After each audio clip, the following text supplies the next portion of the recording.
I'm 36, female. My sister-in-law, Debbie, 42, has a 16-year-old daughter, Robin. Debbie and I have never been friends, but we have always been civil to each other. Robin and I, however, have always gotten along incredibly well, and she frequently refers to me as her favorite person in the family. We have a lot of things in common, and I think that's one of the reasons why we get along so well. Plus, I also work with kids around her age since I'm a high school counselor, so I know about their likes and dislikes and how to get along with them. So I guess that helps as well. My husband and I got married 4 years ago, but we have been together for almost 6 years. Initially, Robin and I were not that close because she was very shy, but around 2 years back, we started talking about some TV show that both of us were watching and were really into. And then that's when we started getting along. After a couple of months, she started opening up to me and told me that she had been having a lot of problems with Debbie. She confided in me that her mother was very difficult to get along with, and it had always been that way in the past, but recently things had gotten much worse. Robin wanted to go to Juilliard because she was quite a skilled violinist, but Debbie thought that music was a waste of time and wanted to focus on pulling up her grades and becoming a lawyer just like her. It was one of the classic passion or career debates that has been going on for ages. But I really thought that they would be more open-minded than that, since we're living in the 21st century and I don't want to exaggerate. But Robin really is extremely talented, and it would be a waste of her talents to not pursue a career as a violinist in a professional capacity. I had tried my best to console Robin and be there for her whenever she was too frustrated with the situation at home, because her father really didn't want to weigh in any of this, and her mother was too dominating for anybody else to stand up against her either. She was basically fighting with her mom on her own and trying to get her to understand where she was coming from. But it was getting very difficult for her. I tried to sympathize with her as much as I could, but that was really the most that I could do. I had even suggested that maybe I could talk to Debbie, but Robin herself told me not to do that because that would only make the situation worse, since Debbie did not appreciate other people meddling in their personal affairs. So all I could do was just be there for her and tell her that things are going to be all right, even though I felt really bad for her, and I wish I could do something. This had been going on for the past couple of months, and recently things got very ugly. And because of that, I'm in a tough spot at the moment. So for the past 3 months, my husband has been working on a project which requires him to stay in Ohio for most of the month. He only comes home on alternate weekends, but thankfully, he'll be done with this by the end of this month. The point is, I've mostly had the house to myself and have been living on my own. Robin knew that and had been visiting me pretty often to spend some time with me because apparently that brought her peace. She talked to me like a friend, and I would try to give her advice just like I would to any other student. In the past few weeks, she had apparently been having a lot of fights with her mother, and things were getting really heated in their household. Apparently, Debbie had started interrupting her while she was practicing and telling her to get out of the house if she wanted to play the violin so badly, because she was not going to entertain this BS in her household. Then they would argue, and Debbie would insult her and tell her that she was just going to be an unemployed burden on the family in the future if she continued to disobey her mother. And I could understand how it was so frustrating. So I was aware that things were only getting worse with time, and I have been feeling quite worried for her. And then last night, Robin showed up at my house at around half an hour past midnight. I was quite shocked to see her there because it was quite late, and it was a school night on top of that. To add to my surprise, she also had a bunch of bags with her, and she was crying like a baby. And as soon as I opened the door to her, she literally broke down on the doorstep. I had to actually lift her and bring her inside because it was freezing outside, and I also brought her bags inside since she wasn't even in a state to stand up on her own. It was very evident that she had been crying for a really long time because her eyes were all red and puffy. Once she was inside, she continued to cry, and I let her because I knew that something terrible must have happened because otherwise she would never show up in such a state and so late in the night. After around 15 minutes, she finally seemed to calm down a bit. Then I finally asked her what exactly had happened because I was very concerned, and she finally told me that she had decided to leave her house. I was not surprised because from whatever I had heard, I was impressed that she had even managed to stay with somebody like Debbie for so long in the first place. And then Robin started telling me exactly what had happened that day. So apparently, they had received the results of a test that they had taken a couple of days back. It was a math test, and math isn't really Robin's strongest suit from what she told me. And as somebody who used to be really bad at math in high school as well, I don't really blame her. Anyway, she managed to scrape by and got a C minus on the test, which, according to her, was good enough. Because honestly, she has been bad at math her entire life, and her other grades kind of made up for everything. She thought Debbie wouldn't be surprised, but when she came back home with the test, Debbie was furious and completely lost her mind. She started blaming Robin and the violin for her grades, which was kind of unfair because she was pretty decent at everything else. She was averaging a B grade, and that's not really that bad. But Debbie didn't really seem to care about any of that and started yelling at Robin as soon as she told her that she had a C in math. Robin fought back because she was really frustrated with the way she was being treated by her mother. That argument just got worse, and after one point, Debbie went upstairs and Robin followed her, and she barged into her room with Robin right behind her. Then Debbie grabbed her violin and started smashing it to the ground. Robin tried to stop her and grabbed her arm, but Debbie, for some reason, decided to push her back and continued breaking the violin to bits while Robin cried. Her father was at work at the time, but Robin told me that even if he had been there, she highly doubted if he could stand up for her. Anyway, after the damage was done, Debbie literally just walked away without another word, and Robin just sat there in her room crying until her father came back home. Even after her dad came back, it took him almost half an hour to finally come and check up on her. And then, when he finally came to talk to her, all he said was that he would buy her a new one. But she had to promise that she would get better grades, and only then would he be able to buy something, because otherwise Debbie would never approve of it. She had already been miserable, and when her dad said that, she finally lost it. Apparently, Robin had a bag packed anyway after her last fight with her mother, and after this incident, she decided that she could no longer live with them anymore. So after they had fallen asleep, she snuck out of the house, got a cab, and came straight to my place because she felt like I was the only person she could trust. On one hand, I was happy that she had chosen me to be her safe space, but on the other hand, I was quite worried about what was going to happen in the future. However, I did not want Robin to worry about any of this that night while she was already so miserable, so I told her to go to sleep and not think about any of this for a while. After she fell asleep, I finally called my husband and told him all about this. I had been keeping him updated on the situation with Debbie and Robin, and he had known how difficult it had been for the kids so far. He also said that he was not surprised that Debbie was acting so psychotic because right from childhood, she had always been a bit of a control freak. But this was just taken to another level, and it was not acceptable in the slightest. He told me that I should let Robin stay with me and not worry about what other people might have to say about this. Once I had spoken to him, I felt more sure about my decision, and that was it.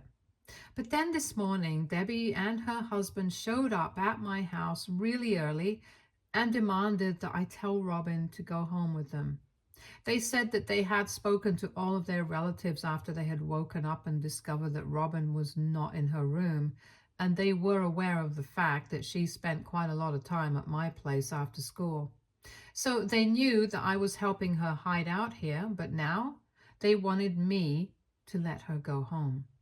Debbie was furious, and I could see it, but I decided to stand my ground, and I told him that Robin was not willing to see them at the moment, and that the way she had behaved with her was downright psychotic. So I did not think it was a good idea for her to be around such a sensitive kid at a time when she was already feeling so miserable. When I said that, Debbie started yelling at me and got all up in my face, saying that I was nobody to judge her because I was not Robin's mother, so I should stop trying to act that way. I tried to be as respectful as possible and kept my anger under control. I tried to explain to her that I had not forced Robin to come to me, but instead Robin herself had shown up at my place, and now, as a responsible adult, it was my duty to keep her safe. She kept yelling at me, and her husband tried to defuse the situation and spoke to me politely, trying to tell me that this was a personal matter within their family and I should not involve myself in any of this. So I had to explain to him that I did not do this myself, but their daughter had been confiding in me for the past couple of months. And as someone with a conscience, I just couldn't help but take her in.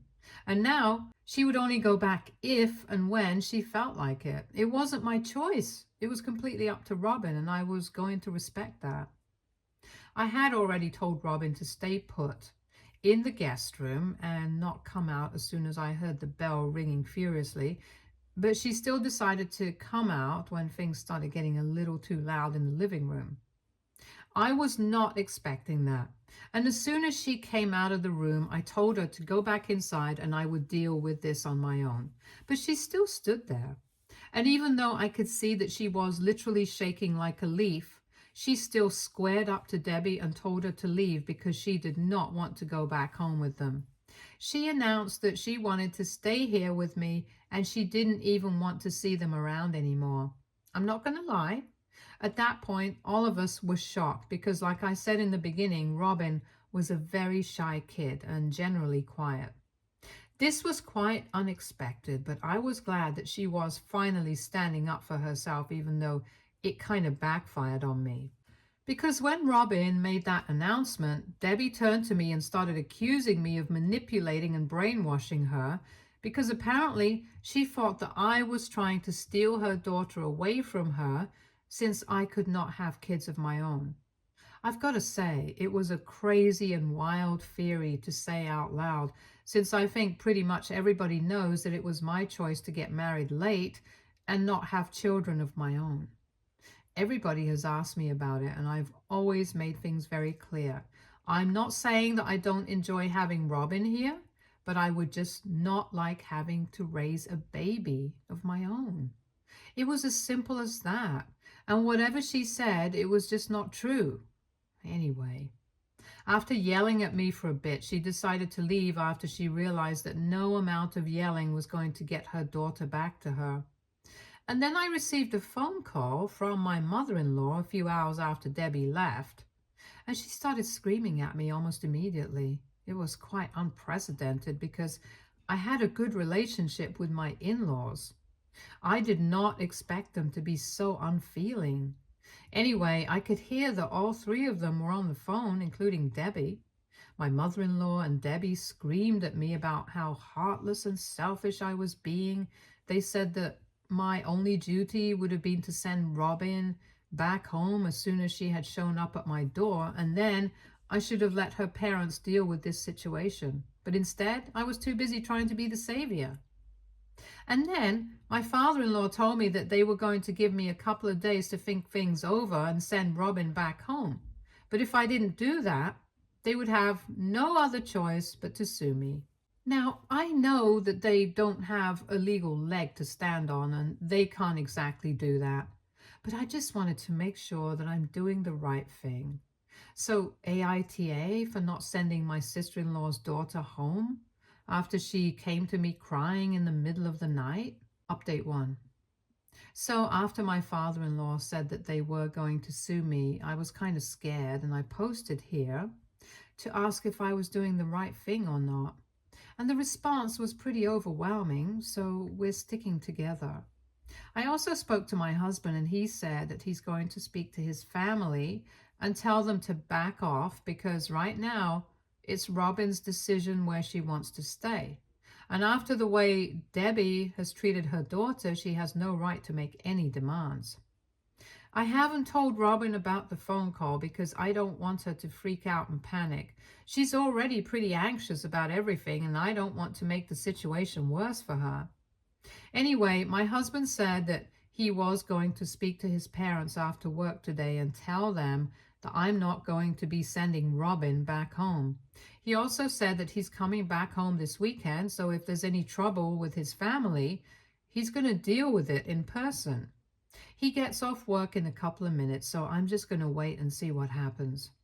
Also, just in case they actually did approach a lawyer, I have told my lawyer as well about this entire situation so that in case they actually file a lawsuit against me for anything, I can defend myself and I'm not caught off guard. I was very stressed out in the morning, if I'm being honest, but after reading the comments on my original post, I am a little calmer now because I know that I'm doing the right thing. I will keep you guys updated on the situation with Robin since a lot of people seem to really care about what's going on with her. It's kind of touching, even though we don't really know each other, but then people seem to care so much. Update 2. So it's almost midnight right now. Robin is asleep, and a couple of minutes ago, I got off a phone call with my husband.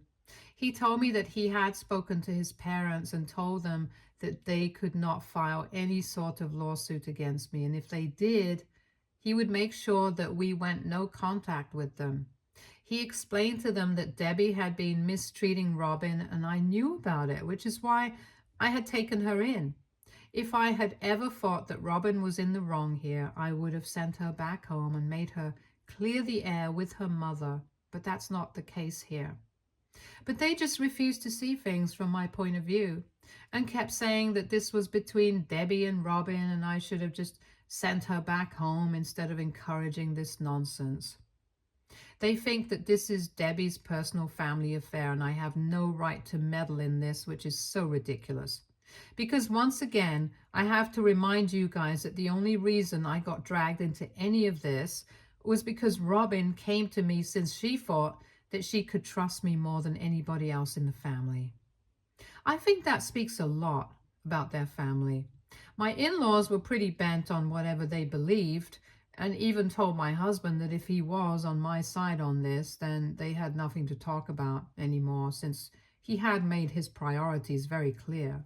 They even tried to make him feel guilty for taking my side and said that they had never expected something like this out of him because he had always been a good son to them. But now it seemed like he was trying to be diplomatic and defend something that was very wrong just to keep me out of trouble. So while my husband had tried to be nice and polite to them and discuss things in a civil manner, after they said that, he got into a fight with them. Honestly, I really don't understand why my in-laws are acting like this because I think I had mentioned earlier that they have always had a very good relationship with me. So this is very unexpected, and I think they should realize that Debbie is not the kind of wonderful woman that they think of her to be. I feel like they have been brainwashed against me. But even then, there's no excuse to act like this and make me the villain in a situation where I'm clearly trying to help their granddaughter.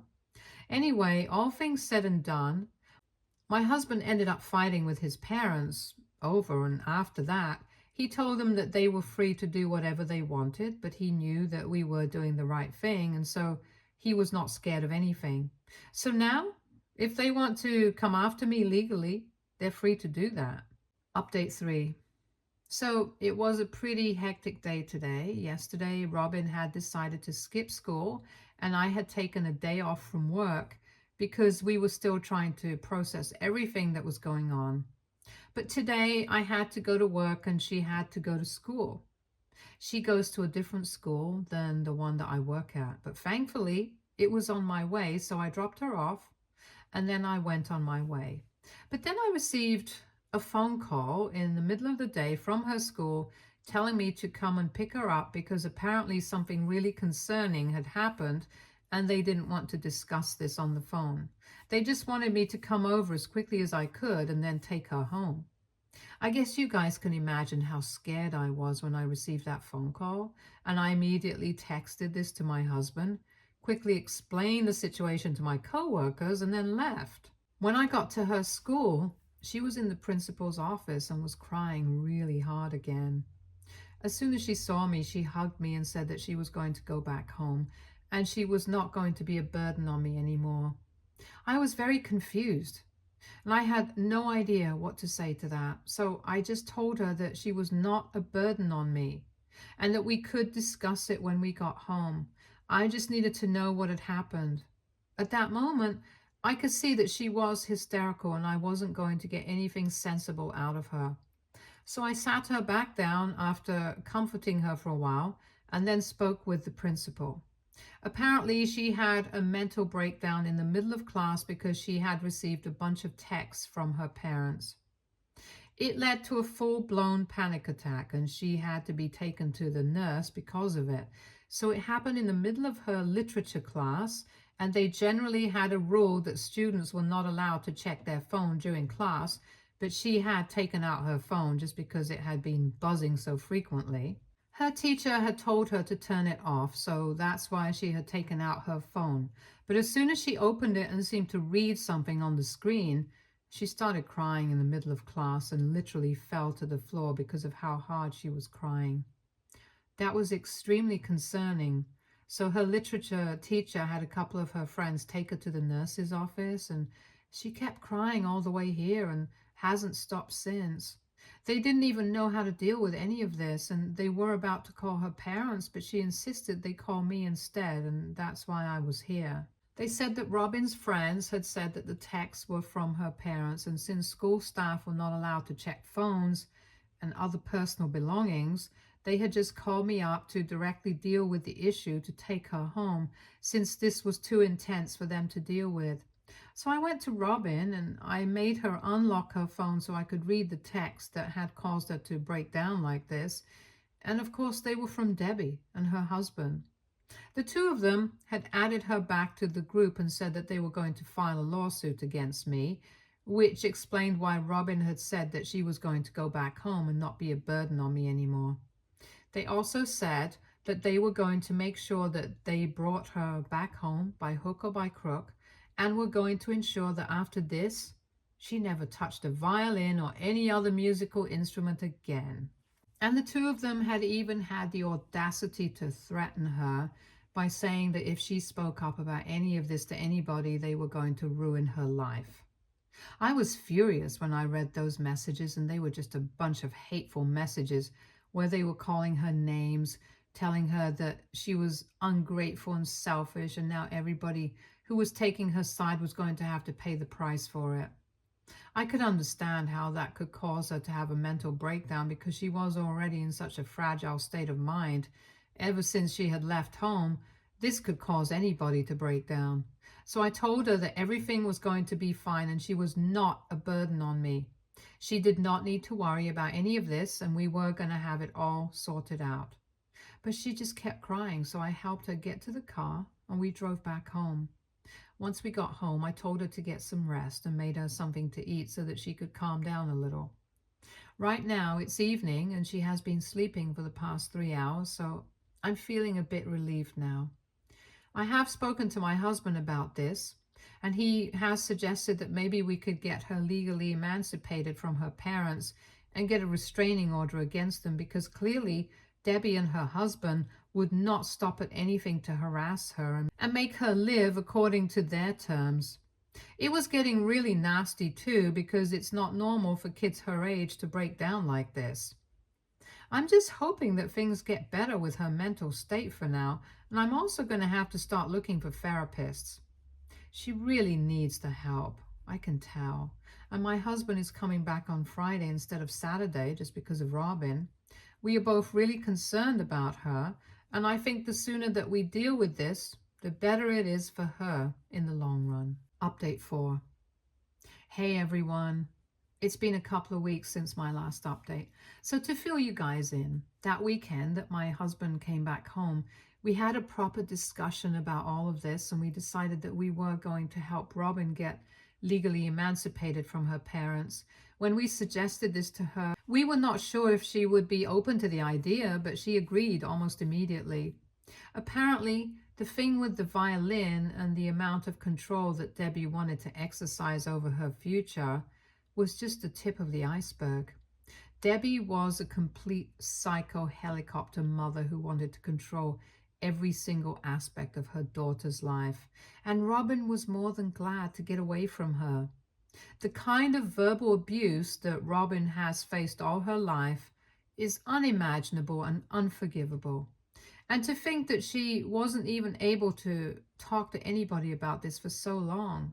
In fact, one of the major reasons that she hadn't been able to speak about this so far was because Debbie and her father had forbidden her from discussing anything that happened in the house with anybody else in the family. When she was younger, she had tried to speak about all of this and the kind of pressure she was under to her grandparents, but they had in turn complained to Debbie, and she had received the beating of a lifetime. So after that, she stopped trusting her family members. But then I was really nice and she felt like she could trust me, which she was right about. Anyway, after we learned that there was much more to this, we didn't wait much, so we immediately spoke to a lawyer and got the proceedings started. It's still ongoing as of now, but we are positive that we will be able to get her legally emancipated. Things are going in our favor, and Debbie's psychotic behavior during our meetings is not helping either. I hope that continues because honestly, she doesn't deserve to be around Robin. My husband is also home permanently now, and I don't have to worry about him going to Ohio since he's done with the project there. Also, a lot of you might be wondering whether Robin got a new violin or not. And yeah, she did. We bought her one a couple of weeks ago. It's a better one than what she had previously. Another surprising thing that's been happening is that her grades are also getting better while she's been living with us. It's too soon to tell, but I think she might start averaging an A grade if this continues, and that will be pretty great. So she's pretty happy, and we're hoping that things get better for us in the future. Stay tuned for more stories from our girl relationships.